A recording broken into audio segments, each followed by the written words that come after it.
I am so glad you are here. I'm Liz here at Megas Books and Herbs, and we are on our Wednesday show. No interview today, so sorry. I love those interviews, but just didn't happen this time.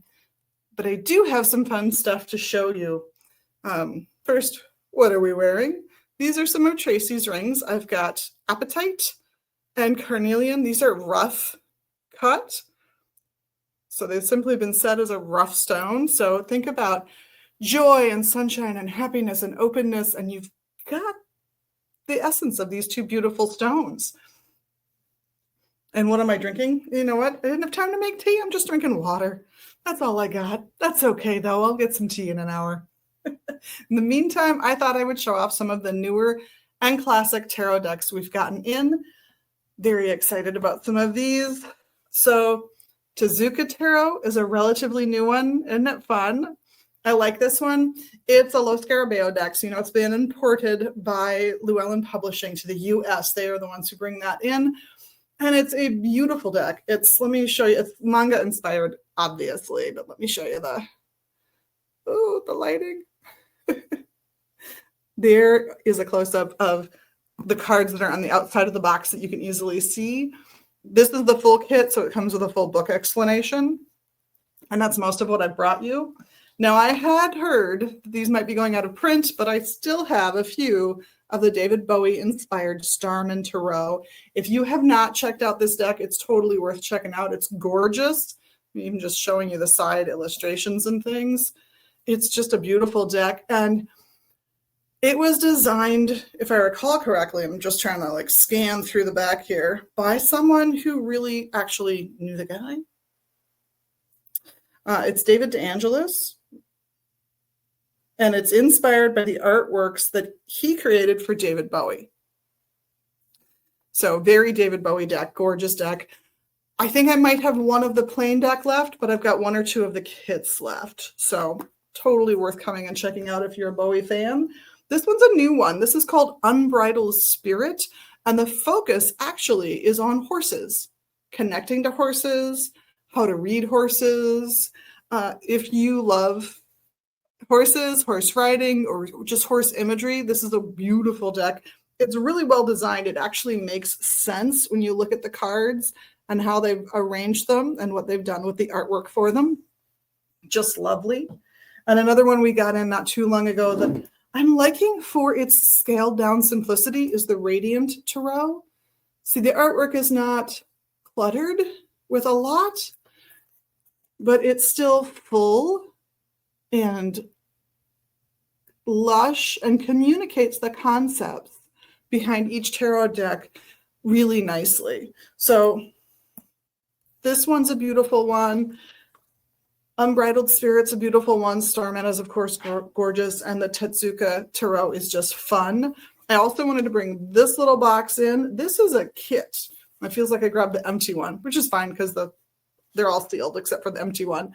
It's a kit that actually comes with a whole bunch of stuff. So if you are looking for someone who's just starting out with tarot but really wants to get into it, there is a deck and booklet in here, not a full-size book, just the booklet, but also the tarot cloth that you want to do your readings on, the tarot bag to hold the little booklet and the deck. And it's just a standard size Smith weight deck. So Pixie Smith, Pamela Coleman Smith, painted what used to be called the Rider-Waite deck. And that's what's in here with gold foil. So you see a lot of gold on the box. It carries through to the edging on the deck and things like that. There are some feathers in case you like to do air blessings or smudging or incense cleansings on your decks. There are some stones for the same reason. Some people love to put stones on their decks to clarify and cleanse the energy. Gosh, what am I missing? I know there are also some tarot tarot card stands. These are little sort of large crescent moon pieces. Don't imagine a thin crescent. Imagine a pretty thick crescent with a beautiful design on the top. So you set that down, and then there's a slit near the back of the design work that holds one tarot card. Now, I love these. It's great if you're studying tarot and you want to focus on a particular deck, or you're doing magic with tarot and you have a particular card that is emblematic of the magic you're trying to accomplish. That's great. But I really like it because if you're going to do a spell and you didn't quite memorize the verbal part of the spell, take an index card, write a spell on it, pop it in there. You have something that's symbolic of the magic you're doing, is gorgeous, and is holding your script for you. You're not nervous about remembering words all of a sudden, and you can focus more on the magic you're doing. Should you have memorized the script? Maybe. It kind of depends on how often you're going to use it, what it's for. There's all kinds of reasons you might or might not choose to memorize the script. But I think these little holders are beautiful for it. We've got a larger style too that will hold a whole sheet of paper. You'd want to laminate it or do it on a file instead of plain paper, like something that would be a little stiffer. It will stand up once it's in the stand. But it's a beautiful little tray with a triple moon insert, all in wood. It's black. Will hold, like I said, a full-size sheet of paper. I just think they're adorable and convenient. So if you're a little self-conscious about maybe not having memorized a piece for your ritual, the words are right there for you. Or if you're just not a memorizer, it's just not what you do, it holds the sheet of paper for you elegantly, cleanly, keeps it out of the way. I just think it's a fantastic addition to anybody's altar. This is stuff. What's happening? What's going on? I do have some exciting announcements. We are planning on a trunk show for some of Jerry's imports because we have moved to what is actually a smaller, healthier, more gorgeous space than we were in last spring. At this location, we just don't have the room to display the profound number of things we have from Jerry. So we're going to do a trunk show for you guys in November.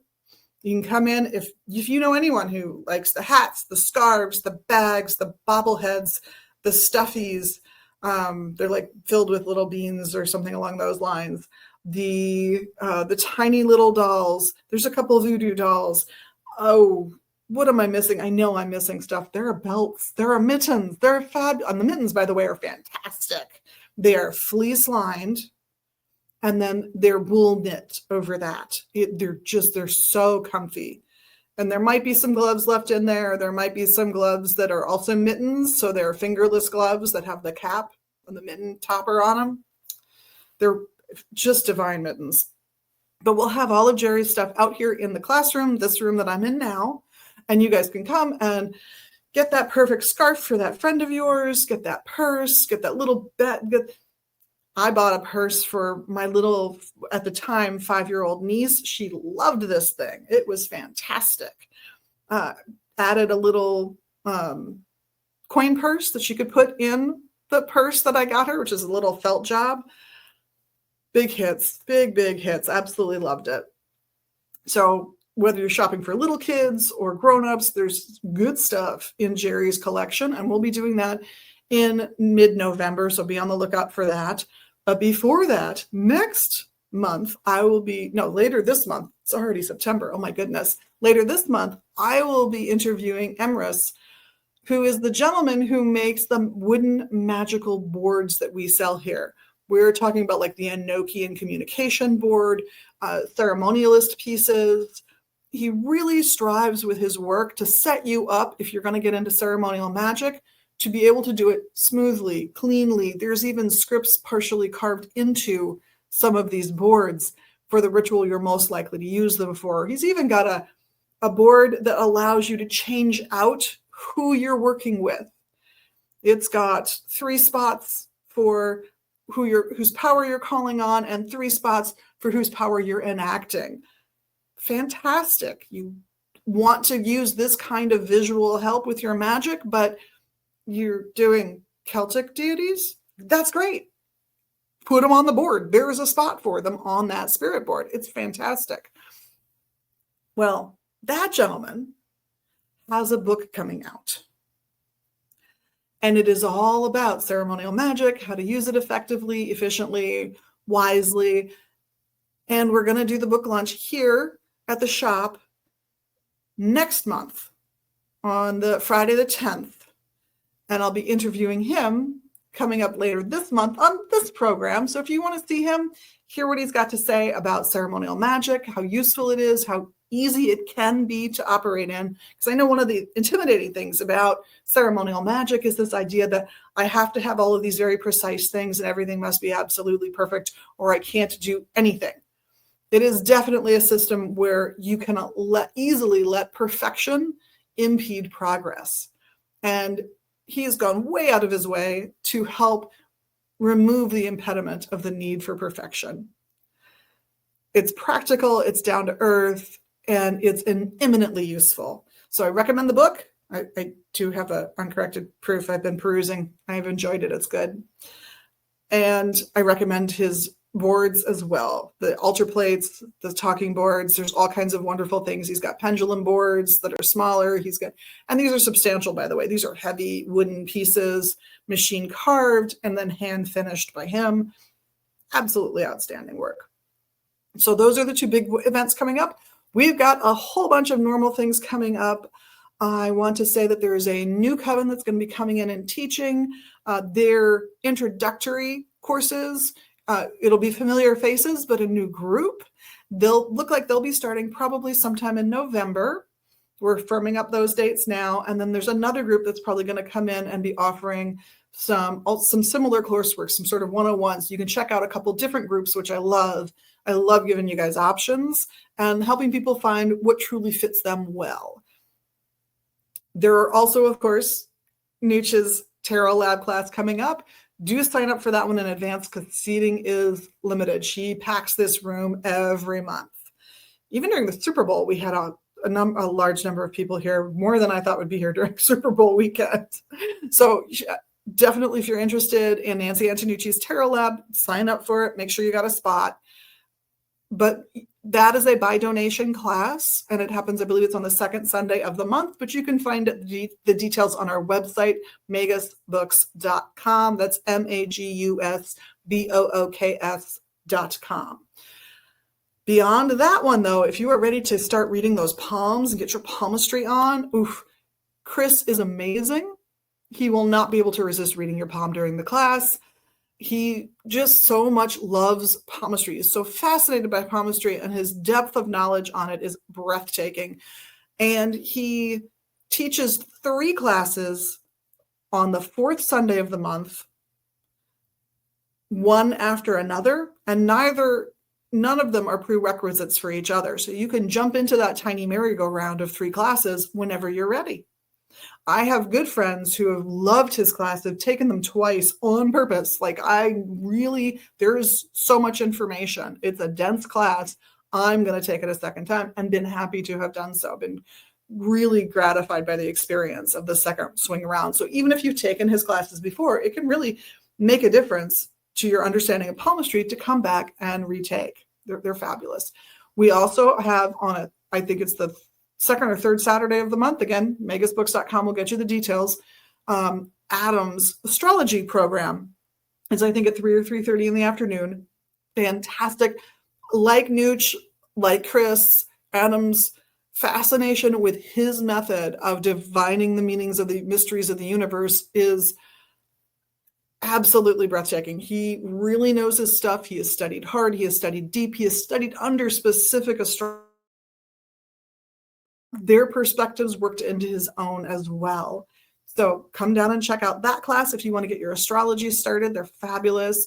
I'll be doing the year 3 herb classes. They were always a hoot to do. I'm so looking forward to kicking that off tonight. And you can get your Reiki first degree when you're ready. I think that's the second Sunday of the month, but at noon. And Theogen Experience was last Sunday. It's always the first Sunday of the month. It has a fancier name than that, but we pick an entheogenic herb, and we have beginner level samples of it for you to try if you're in the class, and you learn some of the technical information about the herb, some of the folklore about the herb. We go over some of the basics while people sip that tea if they choose to. Then we take a little break. We let that tea kick in. We come back together. We do a guided meditation. We talk about that once we're back from the guided meditation.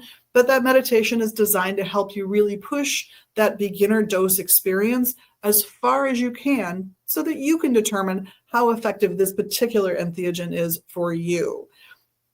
Really fun class to do. I really enjoyed last Sunday's. A shout out to the people who attended. We had a great time. And it takes about 2 hours for most folks, but then I am there for the remainder of the day so that if somebody has any more questions or is wondering about maybe they're having a bad reaction, they can come and find me and get the help they need. Now, this has never happened, probably because we're not trying to design something that will last a weekend. We're designing something that's designed to last for a few hours on a Sunday afternoon. So the dose levels are very beginner oriented, and it's not a requirement that you imbibe. It's just available as a sample if you'd like. Any classes I'm missing? Oh, we are talking about making an intention ornaments class, a Yule ball ornaments class, if you will, coming up probably in early December as a fundraiser. There'll be a baseline cost to cover supplies of $5, but everything you give. And I don't want to announce who it's for until we firmed up plans, but I am excited to support this pagan organization in our local community. So that's some of what's going on, some of what's happening. You'll notice no interviews. So I was scanning the internet, kind of looking for what to talk about today. And something I've run across before, and it made me giggle a little and it made me pause. And it was, what kind of witch are you? And people, of course, will mention I'm an eclectic witch, by which they usually mean I don't come from a particular tradition, or if I did, I don't anymore. And I feel free to mix and match pieces from various traditions, things that I've read or gleaned from the universe into my practice. I don't think there's anything wrong with that as long as you're doing it with respect. And it can lead to fascinating things. One of my most favorite things I ever heard of, never participated in, but know happened right here in the Twin Cities, actually, was an eclectic initiation. So this is an eclectic coven, and they wanted to initiate a new member, but their initiations are all unique. So this particular person had a very strong attachment to the Wizard of Oz. Their initiation was very Wizard of Oz themed, including getting a pair of ruby slippers as the symbolic mark of their initiation. I think that's brilliant. To use something that's already deeply embedded in the person's psyche to tap into the archetypes they've already attached to a set of symbols is, I think, a brilliant thing. One of the complaints I have had when I've taken a meditation class to help with something specific is the insistence on the teacher of, you must meditate in this specific way. You must picture the ribbon unwinding. But I had meditated for decades and already had inductions that already worked well for me. So it didn't really make sense for me to follow the you must do the thing. I do understand the language of you must do the thing. The language of that is to help you, the person who's first learning how to meditate, that this will work, to build your confidence about the process so that you don't dismiss it out of hand, so that you don't psychologically negate what you're trying to accomplish. Because it is important when you're in the middle of the magic that you fully participate. You can be a skeptic later, but during the act, you've got to be in at 100%, or it just doesn't have the effect you want. It's the difference between getting really involved in a movie versus MST3K'ing it and picking it apart while you watch it. They're completely different experiences. You got to give in to the whole process fully if you want the full experience of what it's meant to convey. So I love that idea of tapping into imagery that's already embedded in your psyche just by virtue of what you've loved growing up as an adult. This fabulous and eclectic witchcraft can do that extremely well. Then you get into trad or traditional witchcraft, which is fine. I'm trad. It's a fine way to practice. One of the big benefits I think that a tradition can give somebody is it gives them a common language with a specific group of people. That can be very handy if you want to get in deeper into your theology and your beliefs.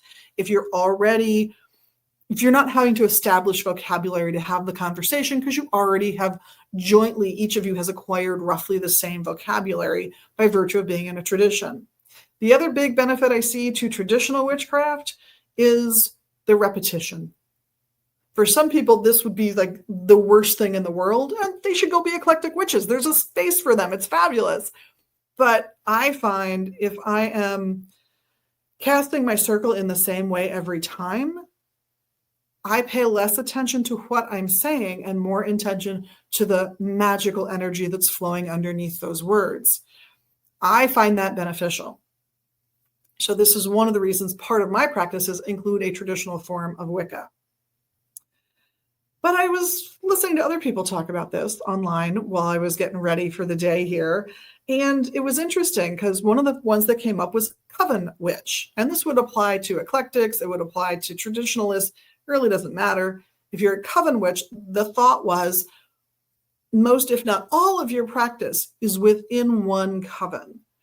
And I have seen that. I've seen people go, don't practice anything outside of here, at least not while you're in training with me. And I've never quite understood the logic of that. I think everybody has a personal practice, whether they acknowledge it or not. You did something magical to try and get a better parking spot. You didn't go to your coven for that. That wasn't a coven working. That was you eclectically trying to get yourself the best parking spot you could. Do that. I think that's fabulous. I think it strengthens your magical practice. And I think if you're exploring multiple paths, it can strengthen the path you ultimately choose because you've actually explored your options. So I say don't be a coven witch. I say explore. Where I will forgive some restrictions on that is within a given tradition. If you're within a specific tradition, let the people you pick train you in that specific tradition. That said, go to the other events that are run by other traditions, other eclectic groups, do all of the things. Just let the people in the tradition you pick to train you do your trainings. Don't go coven hopping within a tradition would be my advice until you are a third or about to be a third.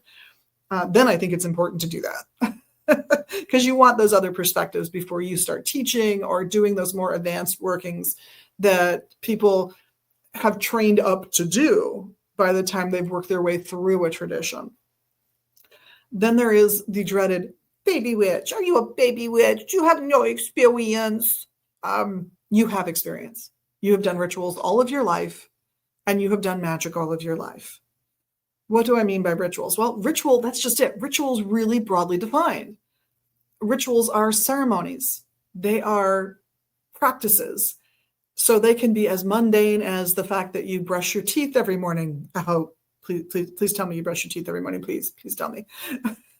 Please comment below that you brush your teeth on a daily basis, please.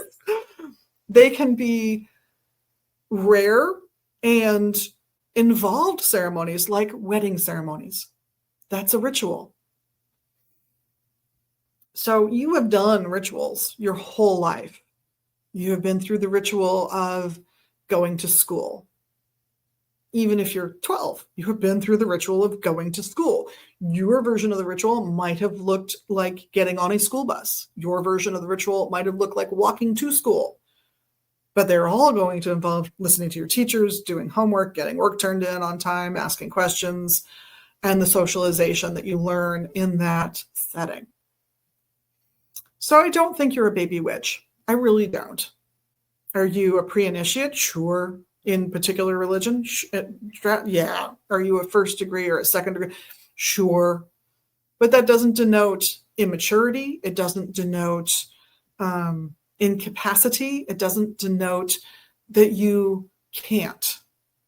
And baby witch does all of those things. A baby is someone who has to be fed, changed, clothed, bathed. Someone is constantly caring for them. You're not a baby. I'm going to say drop that word. I also don't like the implications then that the person training you is your parent. I think people transfer their feelings about their parents to their trainers often enough without that level of encouragement. They need to work that stuff out outside of coven life, in my opinion, if they're going to be part of a coven. So I don't recommend baby witch, just as I don't recommend mama witch, papa witch, anything like that. I think you're setting yourself up for more complexity than you need. Then there is the death witch. The death witch is someone who likes to work with the ancestors. Ancestral witch is another term you'll hear used with that, but originally what I heard was death witch. So you're a death witch, you work with the ancestors, and this might mean that you help your fellow witches with their ancestral families past. Whether that's good things that you want to bring forward, skills, talents the family's always had that you want to help this person bring out, perhaps by asking one of their ancestors for help with that skill set, or if you want to lay to rest some evil that has been put upon the family line or perpetrated by members of the family long dead. I certainly have my, I say I have my foreign grandparents and my American grandparents. I have a set of grandparents and a parent. The three of them became citizens together. It's the oldest child, their oldest child. So that was the only one of their kids who had to become a citizen under their own steam. So I've got my American family, but I've got my American born grandparents as well. And on that side of my family, they have been here for a very, very, very long time and fought in some very, very, very stupid wars that, yeah, I don't like the side that we're on. I just don't.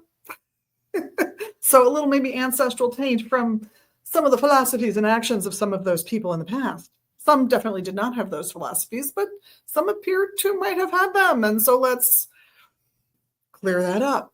A death witch or an ancestral witch is the kind of person you want to work with for that. And there are also some very good books on the subject as well for tapping into both the positive side of your ancestral heritage and negating the negative side that you want to help clean up. There are green witches out there. Green witches are people who are into nature. They might be gardeners. Frequently, green witch and gardening are confounded. Absolutely, gardening is a form of witchcraft. I put a tiny little stone in the dirt and a soft living thing comes up that can sustain me. Oh, that's witchcraft. Come on, right there. That's witchcraft, right? So green witches tend to be into herbs, plants, cooking, food. Now, this is sometimes contrasted with the hearth witch, who likes all that stuff but isn't gonna garden. They might go wildcraft, but they're not gonna garden. That's way more work than they want to do to get the stuff. Instead, they specialize often in creating things with those resources. So you might be fantastic at growing lavender, but your friend the hearth witch is going to be fantastic at making it into an infused oil, making lavender ice cream, you name it, making lavender baths, sprays, all kinds of projects and things you can do with lavender. That's more the hearth witch side of that, according to some. I sometimes question if that's maybe cutting it a little too fine, but I see the distinction. And that's what I will say about some of the distinctions that some folks are making is like, sometimes I just think you should say you're just a witch that specializes in something. Are you a sun witch or a moon witch or an astrological witch or an herb green witch? Well, I'm an herbalist. So I think, and I don't garden particularly. I have, it's just not a passion of mine. So am I a green witch or a hearth witch? Maybe. But it's not that I don't pay attention to astrology. I pay some attention to it. It's not my passion, but I respect it and I admire those for whom it is a passion. So am I slicing a little too finely there? Maybe. And maybe we should all just be saying that we're witches and put it at that. But we like the distinctions too. So are you a ceremonial witch? Do you like your ceremonial rituals? That can be more of the traditional witch type of thing. But you could also be an eclectic ceremonial witch where you have worked out your very own personal ceremonies, your very own personal rituals for your work, and then you're still a ceremonial witch. The form of traditional Wicca I practice, I often think of as sort of standing between eclectic Wicca and neo-paganism and ceremonial magic. Definitely is influenced by both. Definitely the people involved in creating it had friends and acquaintances in all of those worlds. which is probably also why I'm like, how finely do we want to make these distinctions? But because of that, I have an appreciation for that repetitive ceremonial aspect of what I do. So you could be a ceremonial witch. You could be a solo witch as opposed to, say, a coven witch. Solo witch really is a witch alone. They practice on their own for the most part. I recommend a combo if you can swing it. I love having a coven. I love the social interaction. I love that there's a team of people that we are there for each other when we can be. I love that about coven work, that I will never give up my solo practices. That's just how I am. I'm always going to be doing the thing I want to do. And mine happens to be trad, like a little ceremonial bent and trad. So as for which one, I generally don't share that because it's not a conversation that I want to have. This is what I practice. People have slammed, people have praised because it's been around long enough to get all the treatments. And I just don't like getting into it. I'm like, I am what I am. I am what I am, as Popeye said, right? So in the meantime, whatever kind of witch you are, I hope you embrace it, live it, love it, and share your expertise. If there are folks around you who want to hear more about what you're doing or don't quite do the type of witchcraft and magic you do, but do something else instead that is also valuable and fun, that you get to know them, that you get to share what you do, each of you, with each other, grow and learn from those experiences. I know great astrologers. I will never be an astrologist. I've done my own chart by hand. That's my interest level. I'm genuinely interested in it. It's just not my passion. So I love that I have friends at work, friends in my coven that are far more into astrology than I have ever been. Appreciate those folks. Are they astrological witches? No. I've never heard any of those people refer to themselves as astrological witches, not once. They might if they watch this and go, oh, that's what I am. But it's not their habit. They have simply been witches, as I have simply been a witch. And it is in working together that we have grown, helped each other, and deepened our friendships and acquaintanceships. I hope you find the same going forward. And since there is no interview and I hear somebody's here and poking around, I'm going to let you folks go. I hope you have a wonderful week. If you can, leave a comment letting me know what kind of witch you are. I'd love to hear about the other 55 types of witches I neglected to mention. In the meantime, have a great week. And on behalf of myself and the whole crew here at Megas Books at 2520 Central Avenue Northeast, of course, in Minneapolis, and online at megasbooks.com. Gosh, I hope we see you here at the shop or online. And in the meantime, know that we really appreciate your magical selves. Go out there, live your magical life. And of course, if you can, do the little magical things you can do here. The likes, the subscribes, the shares, the comments, etc. We will see you soon. Blessed be.